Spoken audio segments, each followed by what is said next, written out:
ಈಗ ನಾವು ಹೇಳ ಹೊರಟಿರೋ ಕತೆ ಒಂದು ಸಣ್ಣ ನಾಯಿ ಕೊಡೆ ಅಥವಾ ಅಣಬೆಯದ್ದು.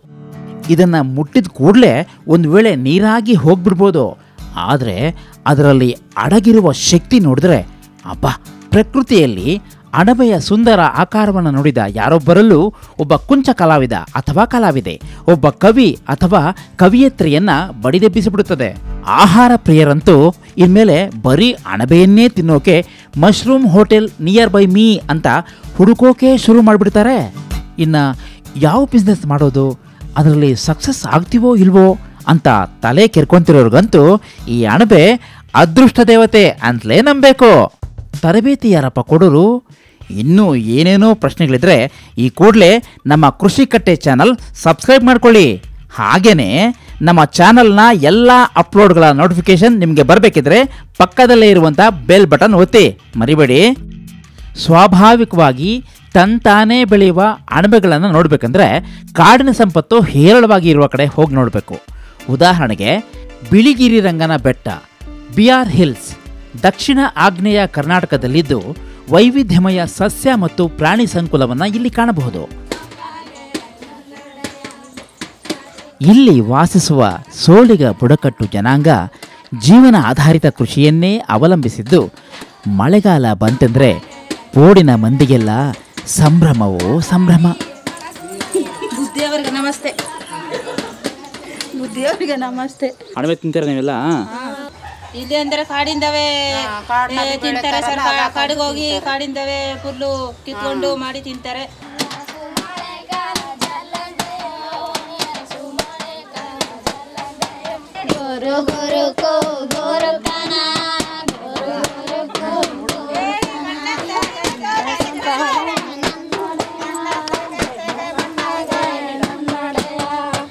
ಅನೇಕ ರೀತಿಯ ಅಣಬೆಗಳು ನಾನಾ ರೀತಿಯ ರೂಪುರೇಷೆಗಳನ್ನು ತಳೆದು ಪ್ರಕೃತಿಯಲ್ಲಿ ವರ್ಣರಂಜಿತವಾಗಿ ರಾರಾಜಿಸುತ್ತವೆ.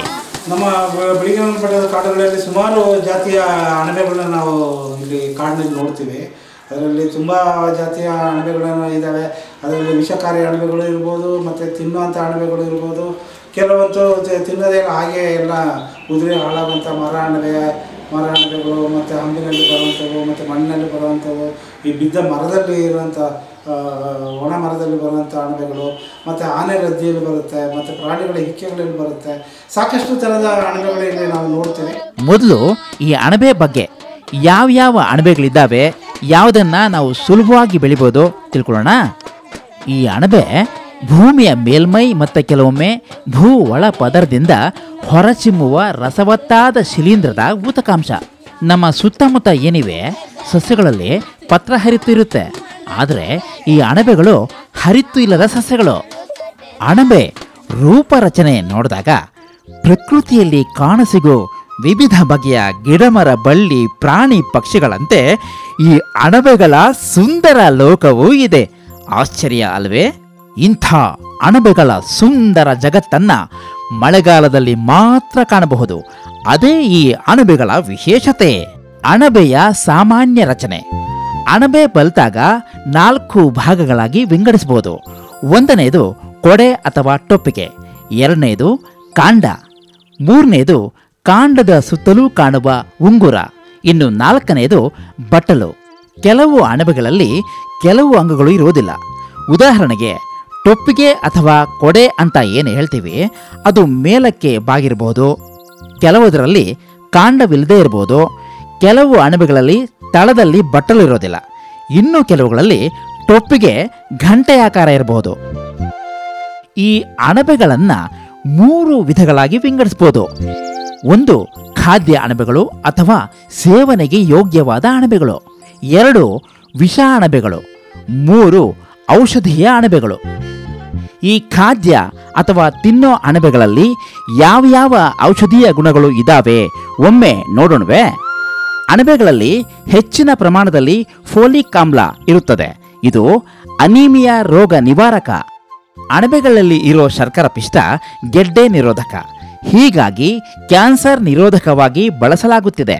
ಜಪಾನಿನಲ್ಲಿ ಕ್ಲೋರಿಯೋಲಸ್ ವೆರ್ಸಿಕಲರ್ ಅಣಬೆಯಿಂದ PSK ಎಂಬ ಕ್ಯಾನ್ಸರ್ ನಿರೋಧಕ ಔಷಧಿ ತಯಾರಿಸಲಾಗುತ್ತಿದೆ. 1987ರಲ್ಲಿ ಅದರ ಮಾರಾಟದಿಂದ $358 ಮಿಲಿಯನ್ ಗಳಿಕೆಯಾಗಿತ್ತಂತೆ. ಅಣಬೆಗಳಲ್ಲಿ ಮಲೇರಿಯಾ ನಿರೋಧಕ, ಶಿಲೀಂಧ್ರ ನಿರೋಧಕ ಮತ್ತು ವೈರಸ್ ನಿರೋಧಕ ರಾಸಾಯನಿಕ ವಸ್ತುಗಳಿವೆ. ಆದ್ದರಿಂದಲೇ ಇವು ರೋಗಾಣುಗಳ ಮೇಲೆ ಪರಿಣಾಮಕಾರಿಯಾಗಿವೆ. ಅಣಬೆಯಲ್ಲಿ ಕೊಲೆಸ್ಟ್ರಾಲ್ ಬದಲಾಗಿ ಇರ್ಗೋಸ್ಟಿರಾಲ್ ಎಂಬ ರಾಸಾಯನಿಕವಿದೆ. ಇದು ಮನುಷ್ಯನ ಶರೀರದಲ್ಲಿ ಡಿ ಜೀವಸತ್ವವಾಗಿ ಪರಿವರ್ತನೆಯಾಗಬಲ್ಲದು. ಜಪಾನಿನ ಲೆಂಟಿನಸ್ ಅಣಬೆಯಲ್ಲಿ ಪೊಟ್ಯಾಸಿಯಂ ಮತ್ತು ಸೋಡಿಯಂ ಪ್ರಮಾಣ ಹೆಚ್ಚಿದೆ. ಇದು ಅಧಿಕ ರಕ್ತ ಒತ್ತಡ ಇರುವವರಿಗೆ ಉಪಯುಕ್ತ. ಕ್ಯಾಲ್ವೇಸಿಯಾ ಜಿಗಾನಿಟಾ ರಿಷಿ ಅಣಬೆ, ಗ್ಯಾನೋಡರ್ಮಾ ಲೂಸಿಡಮ್ ಅಣಬೆಗಳಿಗೆ ಅರ್ಬುದ ರೋಗ ಅಥವಾ ಕ್ಯಾನ್ಸರ್ ನಿರೋಧಕ ಗುಣವಿದೆ. ಗ್ಯಾನೋಡರ್ಮಾದಿಂದ ತಯಾರಾದ GLP ಔಷಧಿಯನ್ನ ಸೈಟೋಟಾಕ್ಸಿಕ್ ಕ್ಯಾನ್ಸರ್ ನಿರೋಧಕ ಔಷಧಿಯೊಂದಿಗೆ ಉಪಯೋಗಿಸಲಾಗುತ್ತದೆ. ಈ ಅಣಬೆಯಲ್ಲಿ HIV ನಿರೋಧಕ ಗುಣವಿದೆ ಎಂದು ಸಹ ತಿಳಿದುಬಂದಿದೆ. ಅಣಬೆಯಲ್ಲಿ ನಾರಿನಂಶ ಹೆಚ್ಚಾಗಿರುವುದರಿಂದ ಮಲ ವಿಸರ್ಜನೆಗೆ ಸಹಾಯಕ. ಅರಿಕ್ಯುಲೇರಿಯಾ ಅಣಬೆಯು ಮೂಲವ್ಯಾಧಿಯನ್ನು ಗುಣಪಡಿಸಬಲ್ಲದು. ತಿನ್ನುವ ಅಣಬೆಯಲ್ಲಿ ಮುಖ್ಯವಾಗಿ 7 ವಿಧದ ಅಣಬೆಗಳನ್ನು ಉಷ್ಣಾಂಶ ಮತ್ತು ಹವಾಗುಣಕ್ಕನುಗುಣವಾಗಿ ಪ್ರಪಂಚದಾದ್ಯಂತ ಬೆಳೆಸಲಾಗುತ್ತದೆ. ಇವುಗಳೆಂದರೆ ಡಿಂಗ್ರಿ ಅಥವಾ ಚಿಪ್ಪು ಅಣಬೆ, ಕ್ಲಿಯೋರೋಟಸ್ ಫ್ಲಾರಿಡಾ, ಫ್ಲಿಯೋರೋಟಸ್ ಸಾಜರ್ ಕಾಜು, ಹಿಪ್ಸಿಜಿಪಸ್ ಉಲ್ಮೇರಿಯಸ್, ಎಲ್ಮ್ ಆಯಿಸ್ಟರ್ ಅಣಬೆ, ಶಿಟಾಕೆ ಅಣಬೆ, ಲೆಂಟಿನುಲಾ ಇಡೋಡಿಸ್, ರೈಶಿ ಅಣಬೆ, ಗ್ಯಾನೋಡರ್ಮಾ ಲ್ಯೂಸಿಡಮ್, ಗೋಧಿ ಹುಲ್ಲು ಅಣಬೆ ಅಥವಾ ಮರಗಿವಿ ಅಣಬೆ, ಅರಿಕ್ಯುಲೇರಿಯಾ ಪಾಲಿಟ್ರೇಕಾ, ಬಿಳಿ ಗುಂಡು ಅಣಬೆ, ಅಗ್ಯಾರಿಕಸ್ ಬೈಸ್ಪೋರಸ್, ಭತ್ತದ ಹುಲ್ಲಿನ ಅಣಬೆ, ವಾಲ್ವೇರಿಯಲ್ಲಾ ವಾಲ್ವೇಸಿಯಾ, ಮಿಲ್ಕಿ ಅಣಬೆ, ಕ್ಯಾಲೋಸೈಬಿ ಇಂಡಿಕಾ. ಅಣಬೆ ಕೃಷಿ ಮತ್ತು ಮೌಲ್ಯವರ್ಧನೆ ತರಬೇತಿ ನೀಡುತ್ತಿರುವ ಸಂಸ್ಥೆಗಳು: ಕರ್ನಾಟಕ ರಾಜ್ಯ ಬೆಂಗಳೂರಿನ ಬನ್ನೇರುಘಟ್ಟ ರಸ್ತೆಯಲ್ಲಿ ಹುಳಿಮಾವು ಅಲ್ಲಿ ಬಯೋಸೆಂಟರ್, ಮಶ್ರೂಮ್ ಲ್ಯಾಬೊರೇಟರಿ, ಪೋಸ್ಟಲ್ ಕೋಡ್ 560-076, ದೂರವಾಣಿ ಸಂಖ್ಯೆ 08026582784. ಮಶ್ರೂಮ್ ಲ್ಯಾಬೊರೇಟರಿ, ಕೊಯ್ಲಿನೋತ್ತರ ಇಂಜಿನಿಯರಿಂಗ್ ವಿಭಾಗ, ICAR ಭಾರತೀಯ ತೋಟಗಾರಿಕಾ ಸಂಶೋಧನಾ ಸಂಸ್ಥೆ, ಹೆಸರಘಟ್ಟ, ಬೆಂಗಳೂರು 560-089, ದೂರವಾಣಿ ಸಂಖ್ಯೆ 080-230-86-100. ಕೃಷಿ ವಿಶ್ವವಿದ್ಯಾಲಯ ಧಾರವಾಡ 580005, ದೂರವಾಣಿ ಸಂಖ್ಯೆ 083622144420. ಇನ್ನು ಅಣಬೆ ಉತ್ಪಾದನೆ ಕುರಿತು ಹೆಚ್ಚಿನ ತರಬೇತಿ ಬೇಕಿದ್ರೆ ನಮ್ಮ ದೇಶದ ಹಿಮಾಚಲ ಪ್ರದೇಶ ಚಂಬಾ ಘಾಟ್ನಲ್ಲಿರುವ ICAR ಅಣಬೆ ಸಂಶೋಧನಾ ನಿರ್ದೇಶನಾಲಯ 173213, ದೂರವಾಣಿ ಸಂಖ್ಯೆ 017922300767 ಸಂಪರ್ಕಿಸಿ ಪಡೆಯಬಹುದು. ಹಲವಾರು ಖಾಸಗಿ ಸಂಸ್ಥೆಗಳೂ ಸಹ ಅಣಬೆ ಕೃಷಿ ತರಬೇತಿಯನ್ನು ನೀಡುತ್ತಿರಬಹುದು. ಉದಾಹರಣೆಗೆ ಬಾಗಲಕೋಟ ಜಿಲ್ಲೆ ಮುಧೋಳ ತಾಲೂಕು ಯಡಹಳ್ಳಿಯಲ್ಲಿ ಮಹೇಶ್ ಎಂಬುವರು ಆಯಿಸ್ಟರ್ ಅಣಬೆ ಕೃಷಿಯಲ್ಲಿ ನುರಿತವರಾಗಿದ್ದು ಅಣಬೆ ಉತ್ಪಾದನೆ, ಮೌಲ್ಯವರ್ಧನೆ ಜೊತೆಗೆ ತರಬೇತಿ ನೀಡಿ ಅನೇಕ ಮಂದಿಯನ್ನ ಪ್ರಗತಿ ಪಥದಲ್ಲಿ ಕೊಂಡೊಯ್ಯುತ್ತಿದ್ದಾರೆ. ಮಾರುಕಟ್ಟೆಯಲ್ಲಿ ಬಟನ್ ಮಶ್ರೂಮ್ ಸಿಗುತ್ತೆ, ಮಿಲ್ಕಿ ಮಶ್ರೂಮ್ ಸಿಗುತ್ತೆ, ಆದರೆ ನೀವು ಯಾಕೆ ಆಯಿಸ್ಟರ್ ಮಶ್ರೂಮ್ನ ಬೆಳೀತಾ ಇದ್ದೀರಾ ಮತ್ತೆ ಕೊಡ್ತಾ ಇದ್ದೀರಾ? ಸರ್, ಆಯಿಸ್ಟರ್ ಮಶ್ರೂಮ್ ಏನು ಅಂದರೆ ಬಟನ್ ಅಂದರೆ ಆ್ಯಕ್ಚುಲಿ ಇನ್ಆರ್ಗ್ಯಾನಿಕ್ ಆಗಿ ಬೆಳೀತಾರೆ. ಸೊ ಅದನ್ನ ಬೆಳೆಯೋದು ನೋಡಿದರೆ ಅದರಿಂದ ಏನಂದರೆ ಸಿಟಿಯಿಂದ ಹೊರಗಡೆ ಇರಬೇಕು ಅಂತಿದೆ.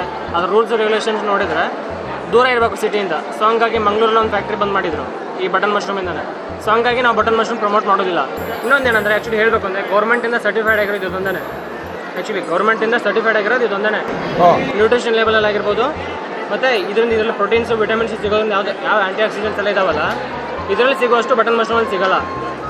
ಸೊ ಕಮರ್ಷಿಯಲ್ ಸ್ಟೇಜಿಗೆ ಹೋದಾಗ ಬಟನ್ ಮಶ್ರೂಮ್ ಏನಂದರೆ ಹೋಟ್ಲಿಗೆ ಅಷ್ಟೇ ಅದು. ಸೊ ರೆಗ್ಯುಲರ್ ಮನೆ ಯೂಸಿಗೆ ಭಾಳ ಕಡಿಮೆ ಯೂಸ್ ಮಾಡೋದು. ಮನೆ ಯೂಸಿಗೆ ಮಾಡಿದ್ರೆ ಯಾವುದಕ್ಕೆ ಇದು ಯೂಸ್ ಮಾಡ್ತಾರೆ. ನಾನು ರಿಸರ್ಚ್ ಮಾಡಿರೋ ಪ್ರಕಾರ ಈಗ ಮೈಸೂರಿಗೆ ಹೊಸ ಫಾರ್ಮ್ ಮಾಡಿದ್ದೀನಿ, ಮತ್ತೊಂದು ಸೆಕೆಂಡ್ ಬ್ರಾಂಚ್ ಮೈಸೂರಿಗೆ ಓಪನ್ ಮಾಡಿದ್ದೀನಿ. ಈಗ ಒಂದು 2 months ಆಯ್ತು ಓಪನ್ ಮಾಡಿ. ಅಲ್ಲೊಂದು ಬ್ರಾಂಚ್. ಒಂದು ದಿನಕ್ಕೆ ಇದು 600 kg ಬೇಕು ಮೈಸೂರಿಗೆ. ಈ ಮಶ್ರೂಮ್ ಬಟನ್ ಮಶ್ರೂಮು ಹೋಟ್ಲಿಸಿಗೆ ಹೋಗ್ತದಂತೆ 300 kg ಅಷ್ಟೇ, ಹೋಟ್ಲಿಸಿಗೆ ಸಪ್ಲೈ ಅಷ್ಟೇ. ಮನೆಗೆ ಯೂಸ್ ಮಾಡ್ರೆ ಇದನ್ನೇ ಯೂಸ್ ಮಾಡ್ತಾರೆ ಜಾಸ್ತಿ. ಸೊ ಹಂಗಾಗಿ ಆಯಿಸ್ಟರೇ ಬೆಳೆದಿದೆ ಮತ್ತು ಬೆಳೆಯೋಕ್ಕೂ ಈಸಿ. ಮತ್ತು ನ್ಯೂಟ್ರಿಷನ್ ಹೋಲಿಸ್ಕೊಂಡ್ರೆ ಇದಕ್ಕೆ ಯಾವ ಔಷಧಿನೋ ಯಾವುದೂ ಹೊಡೆಯಲ್ಲ.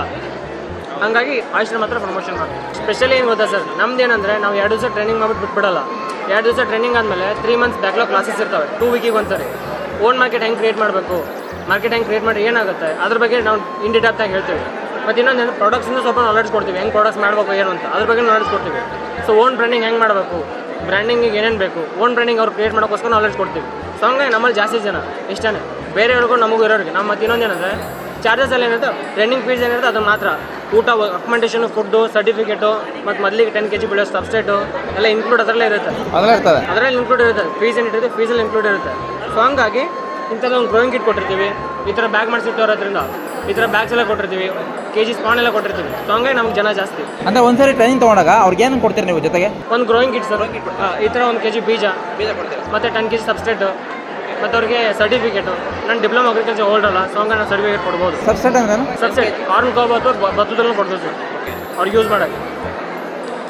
ನೀವು ವರ್ಷದಲ್ಲಿ ಎಷ್ಟು ಟ್ರೈನಿಂಗ್ ಕಂಡಕ್ಟ್ ಮಾಡ್ತೀರಾ ಸರ್? ವರ್ಷದಲ್ಲಿ ತಿಂಗಳಿಗೆ ಒಂದೇ ಒಂದು ಬ್ಯಾಚ್. ಅದು 20 ಜನ ಇರಬೇಕು. ಕಡಿಮೆ ಇದ್ದರೆ ಮಾಡಲ್ಲ, ಕಡಿಮೆ ಇದ್ದರೆ ಮತ್ತೆ ಮುಂದೆ ಹೋಗುತ್ತೆ. ಏನಾಗುತ್ತೆ ಅಂದರೆ ನನ್ನ ಈ ಕೆಲಸಗಳೆಲ್ಲ ಬಿಟ್ಕೊಂಡು ಟ್ರೈನಿಂಗ್ ಕೊಡ್ಕೊಂಡು ಕೂತ್ಕೊಂಡ್ರೆ ಆಗಲ್ಲ. ಟ್ರೈನಿಂಗೇ ನನ್ನ ಮೇನ್ ಫೋಕಸ್ ಅಲ್ಲ, ನನ್ನ ಮೇನ್ ಫೋಕಸ್ ಬೈ ಪ್ರಾಡಕ್ಟ್ಸ್. ಯಾಕಂದರೆ ಮಾರ್ಕೆಟ್ ಕ್ರಿಯೇಟ್ ಮಾಡಬೇಕು ಅನ್ನೋದು ಅಷ್ಟೇ. ರೈತರಿಗೆ ಏನೊಂದು ಸಹಾಯ ಆಗ್ಬೇಕು ನನ್ನಿಂದ. ಈಗ ರೈತರು ಏನಂದರೆ ಮಾರ್ಕೆಟಿಗೆ ಬಂದರೆ ಮಶ್ರೂಮ್ ಯಾಕೆ ಬೆಳೆಯಲ್ಲ ಅಂದರೆ ಮಾರ್ಕೆಟ್ ಇಲ್ಲ ಅಂತ ಹೇಳ್ತಾರೆ. ಸೊ ಮಾರ್ಕೆಟ್ ನಾವು ಕೊಡ್ತೀವಿ, ಬೆಳೆದು ಕೊಡ್ರೆ ಅಷ್ಟೇ. ನೀವೇ ತೊಗೊತೀರಲ್ಲ? ಬೈ ನಾವೇ ಮಾಡ್ತೀವಿ. ಒಳ್ಳೇದು. ಆಮೇಲೆ ಒಂದು ಟ್ರೈನಿಂಗ್ ತೊಗೋಬೇಕಂದ್ರೆ ಒಬ್ಬರಿಗೆ ಎಷ್ಟು ಚಾರ್ಜ್ ಮಾಡ್ತೀವಿ ಸರ್? ನಾವು ವಿತ್ ಅಕೊಮಡೇಷನ್ ಆದರೆ 6000, ವಿತೌಟ್ ಅಕೊಮಡೇಷನ್ ಆದರೆ 5000. ಫುಡ್ ಎಲ್ಲರಿಗೂ ಇರುತ್ತೆ, 3 times ಫುಡ್ಡು ಮತ್ತು ಎಲ್ಲದೂ ಕೊಡ್ತೀವಿ ಅವರಲ್ಲಿ. ಎಷ್ಟು ದಿನ ಟ್ರೈನಿಂಗ್ ಅದು? Sir 2 days. 2 days ಆದಮೇಲೆ ಫಾಲೋ 3 months.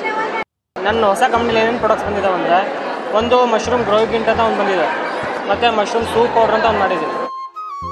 ಈ ಮಶ್ರೂಮ್ ಸೂಪ್ ಪೌಡ್ರ್ ವಿಶೇಷತೆ ಏನಂದರೆ ಇದರಲ್ಲಿ ನಾವು ಕಾರ್ನ್ಫ್ಲೋರ್ ಯೂಸ್ ಮಾಡಿಲ್ಲ. ಏನು ಮಾಡಿದ್ವಿ ಅಂದರೆ ಜೋರು ಮತ್ತು ರಾಗಿ ಯೂಸ್ ಮಾಡಿದ್ದೀವಿ. ಇದು ಹೆಲ್ತಿಗೆ ತುಂಬ ಒಳ್ಳೆಯದು. ಸೊ ಇದೇನಂದರೆ ಇದು ಥೀಮ್ ಏನಕ್ಕೆ ಬಂತು ಅಂದರೆ ಮನೇಲೇ ಮಶ್ರೂಮ್ ಗ್ರೋ ಮಾಡ್ಕೊಳ್ಳಿ ಅನ್ನೋ ಕಾರಣಕ್ಕೆ. ಇದೇನಂದರೆ ಮಶ್ರೂಮ್ ಗ್ರೋಯಿಂಗ್ ಕಿಟ್ ಏನು ಅಂದರೆ ಇದನ್ನು ಮೊದಲೇ 20 ದಿವಸ ರನ್ ಮಾಡಿ ಗ್ರೋಯಿಂಗ್ ಕಿಟ್ ರೆಡಿ ಮಾಡಿರ್ತೀವಿ. ಈ ಕಡೆ ಪಕ್ಕಕ್ಕೆ ಒಂದು ಕಟಿಂಗ್ ಬಾಕ್ಸ್ ಇದೆ ಇದರಲ್ಲಿ. ಇದು ಫ್ಲಿಪ್ ಮಾಡಿದರೆ ಓಪನ್ ಆಗುತ್ತೆ ಬಾಕ್ಸ್. ಎಲ್ಲಿದೆ ಕಟಿಂಗ್ ಮಾಡೋಂಥದ್ದು? ಇಲ್ಲಿದೆ ಸರ್, ಮಾರ್ಕ್ ಇದೆ. ಹಾಂ, ಮಾರ್ಕ್ ಇದೆ. ಇದು ಕಟಿಂಗ್ ಬಾಕ್ಸ್ ಏನಂದರೆ ಇದು ಒತ್ಬಿಟ್ರೆ ಓಪನ್ ಆಗುತ್ತೆ. ಒಳಗಡೆ ಏನಂತೆ ಪ್ಲಾಸ್ಟಿಕ್ ಇರುತ್ತೆ. ಬ್ಲೇಡ್ ತಗೊಂಡ್ಬಿಟ್ಟು ಇಂಟು ಮಾರ್ಕಲ್ಲಿ ಕಟ್ ಮಾಡಿದ್ಮೇಲೆ ಡೈಲಿ 2 to 3 times ನೀರು ಸ್ಪ್ರೇ ಮಾಡಬೇಕಾದ್ರೆ. ವಾಟರ್ ಬಾಟ್ಲ್ ಗೊತ್ತಿದೆ, ಸ್ಪ್ರೇ ಬಾಟ್ಲಿಂದ ಡೈಲಿ 2 to 3 times ನೀರು ಸ್ಪ್ರೇ ಮಾಡಿದರೆ ಅಲ್ಲಿಂದ ನಿಮಗೆ 7 to 8 days ಫ್ಲೂಟಿಂಗ್ ಸ್ಟಾರ್ಟ್ ಆಗುತ್ತೆ. ಅದೇ ಥರ ಇದರಿಂದ ಬೇರೆ ಕಡೆಯಿಂದ ಮತ್ತೆ ಇಲ್ಲಿ ಕಟ್ ಮಾಡಿ ಇಲ್ಲೇ ಬೇರೆ ಕಡೆಯಿಂದ ಮಶ್ರೂಮ್ ಬರುತ್ತೆ. ಇಲ್ಲಿ ಬಂದು ಇಲ್ಲೇ 2 ಸರಿ ಬರುತ್ತೆ. ಇಲ್ಲಿ ಆದಮೇಲೆ ಇನ್ನೂ ನಮಗೆ ಮಶ್ರೂಮ್ ಬೇಕು ಅನ್ನೋದಾದ್ರೆ ಈ ಬಾಕ್ಸ್ ಓಪನ್ ಮಾಡಿಬಿಟ್ಟು ಹೊರಗಡೆ ಇಟ್ಬಿಟ್ಟು ಅದಕ್ಕೆ ನೀರು ಸ್ಪ್ರೇ ಮಾಡಿದ್ರೆ ಅಲ್ಲಿಂದ ಮಶ್ರೂಮ್ ಬರುತ್ತೆ. ಓಕೆ, ಇದನ್ನು ಬಾಕ್ಸ್ ನಾವು ಒಂದ್ಸರಿ ತೊಗೊಂಡ್ಮೇಲೆ ಎಷ್ಟು ದಿನ ಇಟ್ಕೊಬೋದು ಸರ್? ಇದು 55 days ಇರಬೇಕು, 55 ದಿನ. 55 ದಿನದವರೆಗೂ ನಮ್ಮ ಟೆಂಪ್ರೇಚರ್ ವೇರಿ ಆಗ್ತಿರುತ್ತೆ. ಈಗ ಒಂದು ಬ್ಯಾಗಿಗೆ ಟೆಂಪ್ರೇಚರ್ ಕಂಟ್ರೋಲ್ ಮಾಡೋಕ್ಕಾಗಲ್ಲ. ಸೊ 55 ದಿನ ಇದು ಮಶ್ರೂಮ್ ಬರಬೇಕು ಅಂದರೆ, ಪೂರ್ತಿ ನಮ್ಮ ಸರ್ಕಲ್ ಮುಗಿಬೇಕು ಅಂದರೆ. ಓಕೆ, ಅಷ್ಟು ಮುಗಿತದ ಆಮೇಲೆ ಬೇರೆ ತೊಗೋಬೇಕು ನಾವು? ಹೌದು. ಈಗ ನಾವು ಇದನ್ನು ಈ ಒಂದು ಗ್ರೋಯಿಂಗ್ ಬ್ಯಾಗ್ನ ನೀವು ಇಲ್ಲಿಂದ ಎಲ್ಲ ಕಳಿಸ್ಬೋದು ಸರ್? ಎಲ್ಲೇ ಕಡೆ ಕಳಿಸ್ಬೋದು, ಆಲ್ ಓವರ್ ಕರ್ನಾಟಕ ಎಲ್ಲರೂ ಕಳಿಸ್ಬೋದು. ಓಕೆ, ಈಗ ನಮಗೆ ಬೆಂಗಳೂರು ಕಳಿಸ್ತೀರಾ ಅಂದ್ಕೊಳ್ಳಿ, ಮಾಮೂಲಿ ಕೊರಿಯರ್ ತಗೋಬೋದಾ? ಕೊರಿಯರ್ ಮೂಲಕ ಕಳಿಸ್ಕೊಡ್ತೀನಿ sir. Okay, professional courier, DTDC, VRL ಯಾವುದು ಬೇಕಾದ್ರೂ ಹಾಕ್ಕೊಡ್ತೀವಿ.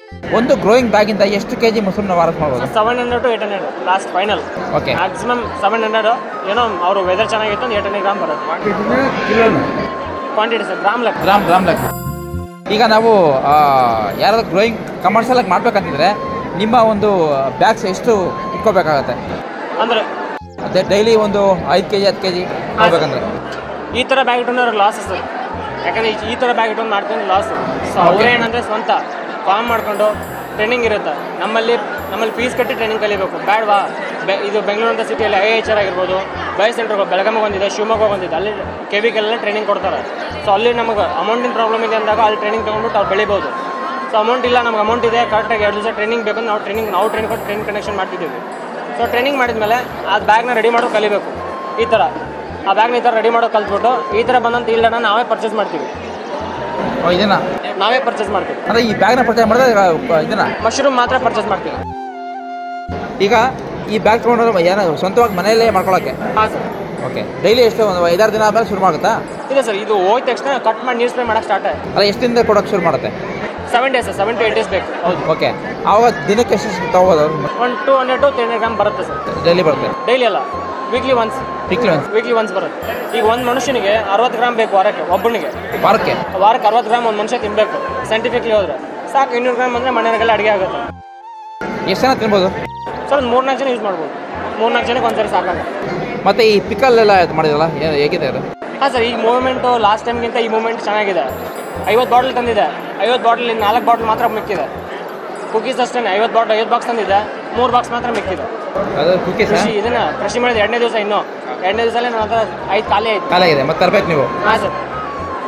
ನಿಮ್ಮ ಕಾಂಟ್ಯಾಕ್ಟ್ ನಂಬರ್ ಹೇಳಿ ಸ್ವಲ್ಪ. ಸರ್ 9663261657.